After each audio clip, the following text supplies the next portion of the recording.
시편 146편 1절에서 10절까지 말씀 우리 한 절씩 교독하도록 하겠습니다. 1절에서 마지막 절까지입니다. 할렐루야, 내 영혼아 여호와를 찬양하라. 나의 생전에 여호와를 찬양하며 나의 평생에 내 하나님을 찬송하리로다. 귀인들을 의지하지 말며 도울 힘이 없는 인생도 의지하지 말지니 흙으로 돌아가서 그날에 그의 생각이 소멸하리로다. 야곱의 하나님을 자기의 도움으로 삼으며 여호와 자기 하나님에게 자기의 소망을 두는 자는 복이 있도다.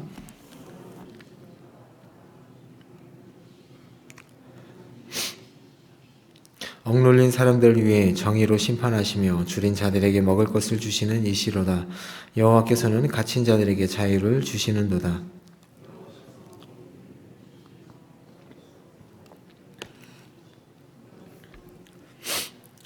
여호와께서 나그네들을 보호하시고 고아와 과부를 붙드시고 악인들의 길은 굽게 하시는도다. 시온아, 여호와는 영원히 다스리시고 내 하나님은 대대로 통치하시리로다. 할렐루야, 아멘. 하나님께 소망을 두는 자라는 제목으로 새벽 말씀 보도록 하겠습니다. 오늘 시편을 시작으로 해서 마지막 150편까지는 할렐루야로 시작하는 시들입니다. 처음과 끝에 할렐루야를 넣음으로 하나님을 찬양하도록 청중들을 권하는 시들입니다. 오늘 146편은 천지와 만물의 창조주이며 모든 약자와 의인들을 돌보시는 하나님에 대해서 찬양하고 있습니다. 시인은 우리로 하여금 사람, 즉 지성이나 자본이나 기술이나 문화나 돈이나 권력을 의지하지 말고 오직 주님만을 의지하도록 요청하고 있습니다. 왜냐하면 3절에 보시면 인간은 다 죽을 수밖에 없는 존재이기 때문에 그렇습니다. 우리는 하나님을 신뢰하지 않으면 하나님을 찬양할 수 없습니다. 오늘 저자는 하나님을 신뢰하라 라는 말 대신 사람을 의지하지 말라라고 말씀합니다. 우리가 도움이 필요할 때면 보통 인맥을 많이 찾습니다. 3절에 나오는 귀인들, 즉 지위와 권세와 부를 가진 자들을 찾아서 도움을 구하고 이들을 의지하게 되는 게 바로 저희들의 인생입니다. 그러나 시인은 이들을 뭐라고 표현하냐면 도울 힘이 없는 인생이다 라고 말합니다. 그들이 가지고 있는 힘과 권세를 부인하는 그 자체를 부인하는 것이 아니라 이 표현은 구원이 자기에게 없는 인생이다라는 말씀입니다. 그들이 가진 돈과 권세로 남을 한두 번은 도울 수 있겠지만 그들에게는 남을 온전히 구원할 수 있는 능력은 없는 자이다라고 말씀하고 있고요. 자신의 구원조차 스스로 보장하지 못하는 자들이라는 의미가 그 안에 담겨져 있습니다. 우리 인생 누구도 자신의 장래를 보장할 수 없는 존재들입니다. 숨이 끊어지면 흙으로 돌아가는 인생이라는 것이죠. 설령 남을 도우려는 생각이 있다 할지라도 다 헛될 뿐이라고 말합니다.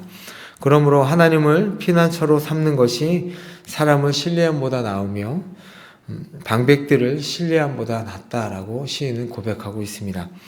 야곱의 방랑과 환난의 삶 속에서도 함께 하시고 인도하신 그 하나님을 자기 하나님으로 모시고 사랑하는 자가 복되다라고 하면서 오늘 시인은 하나님을 찬양합니다. 그렇다면 우리의 신뢰의 대상이 되시는 그 하나님이 어떠한 분이신가? 오늘 본문의 6절부터 시작해서 그 하나님을 10가지로 표현하고 있습니다. 6절에 보시면 하나님은 만물의 창조주이다 라고 말씀합니다. 하늘과 땅과 그 중에 있는 모든 것을 말씀으로 만드신 분이시죠. 하나님의 지혜로 질서를 세우시고 그 만물을 다스리시는 분이십니다. 또 6절에 보시면 하나님은 약속을 지키시는 분이십니다. 그가 진실함을 영원히 지키신다라는 말은 그의 신실함과 변함없음을 뜻하는 것입니다. 하나님은 우리와 언약을 맺고 약속한 것을 그의 인애로 지키시고 성취하시는 분이십니다. 또한 7절을 보시면 하나님은 정의의 재판관이십니다. 우리 사회에서는 정의가 많이 가진 자들을 위해 실행되는 경우가 많습니다. 의와 공의로 판결하며 억울한 자를 신원하고 압박당한 자를 심판해야 하는 재판관과 왕이 완벽하게 그렇게 실행하는 자는 별로 없습니다. 인간이 있는 곳이면 어디든 공의가 올바로 행해지는 곳은 드뭅니다. 그러나 하나님은 온 세상 백성에게 공평하고 정의로운 재판관이 되어주십니다. 억울하게 억압받는 자들의 소리를 들으시고 그들을 실현하시고 구원하시는 분이 바로 하나님이십니다. 그러면서 7절 후반절에 보시면 하나님은 모든 필요를 채우시는 분이십니다.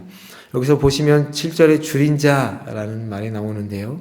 이 줄인 자는 돈, 건강, 자녀, 지위, 관계 등 모든 부분에서 어떤 것이든 결핍된 자를 말하는 것입니다.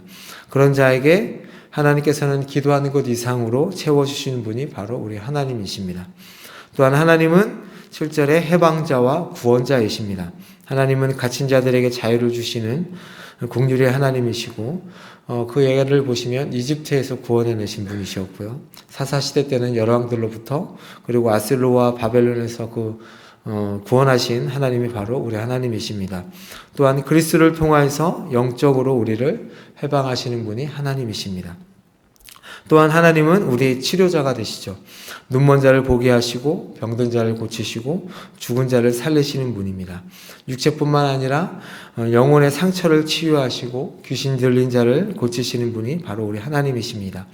마지막 하나님 나라에서는 이 모든 고통과 아픔이 사라지게 하시고 사망도 없어지게 하시는 분이 바로 하나님이십니다. 8절에 보시면 또한 하나님은 낮아진 자를 붙드시는 사랑의 하나님이다 라고 말씀합니다. 여기서 8절에 보시면 비굴한 자라고 나오는데요. 이 비굴한 자는 숙이는 자, 하나님을 기다리는 자라는 뜻을 가지고 있습니다. 넓은 의미로는 하나님을 의지하는 자를 가리킵니다. 그 자가 그렇게 비굴한 자가 하나님께서 붙드시는 자다라고 말씀합니다. 또한 하나님은 8절에 보시면 의인을 사랑하시는 분입니다. 의인은 어떤 자냐면 하나님을 경외하며 섬기며 그의 말씀에 순종하는 자들입니다. 하나님은 이러한 자들의 삶을 붙드시며 절대로 놓지 않는 분이십니다. 또한 9절에 하나님은 사회에 소외된 자의 보호자이십니다. 나그네와 고아와 과부는 사회에서 관심과 보호를 받아야 살아갈 수 있는 자들을 가리킵니다.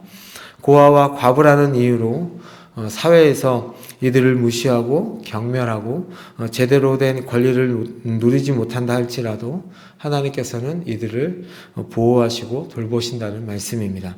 누구를 통해 그렇게 하시냐면 우리 믿는 자들을 통해 그렇게 하신다고 말씀하십니다. 또한 마지막으로 하나님은 악인의 심판자이십니다. 9절에 보시면 그렇게 말씀하시죠. 하나님께서는 의인만 살피시는 게 아니라 악인도 살피셔서 그들에게 있는 죄를 물으시고 심판하신다라고 말씀합니다. 마지막 10절에 보시면 우리 하나님은 시온을 다스리시고 앞으로도 영원히 다스리는 분이시다라고 시인은 그 하나님을 찬양하고 있습니다. 오늘 말씀을 보시면서 이 세상을 살아가면서 그렇다면 5절에 누가 복이 있는 자입니까? 이러한 하나님을 알고 이 하나님을 의지하고 그 하나님께 소망을 두는 자가 복이 있는 자입니다. 8절에 비굴한 자가 복이 있는 자입니다. 하나님 앞에 숙이는 자, 겸손하여 낮아진 자, 하나님을 기다리는 자가 복이 있습니다. 이러한 하나님을 알고 찬양하는 자가 복이 있다고 오늘 시인은 고백하고 있는 것이죠. 이렇게 우리를 통치하시고 책임지시는 분을 의지하고 찬양하는 여러분이 되시기를, 또한 그렇게 살아가시기를 예수님의 이름으로 축복합니다. 잠시 기도하겠습니다. 하나님 아버지, 우리가 살아가면서 힘들고 어려울 때 우리는 사람을 찾고 능력을 찾고 권세를 찾게 됩니다. 그러나 우리를 붙드시고 이 세상을 창조하시고 우리를 사랑하시고 인도하시는 그 하나님을 의지하며 살아갈 수 있도록 도와주시고 그 하나님을 찬양하게 하시고 그 하나님 앞에 저희들이 엎드리게 하시고 겸손하게 하셔서 복된 삶을 살아갈 수 있도록 주님 도와주시옵소서. 그렇게 하나님을 찬양하며 살아가는 오늘 하루가 되게 하여 주옵소서. 예수님의 이름으로 기도합니다.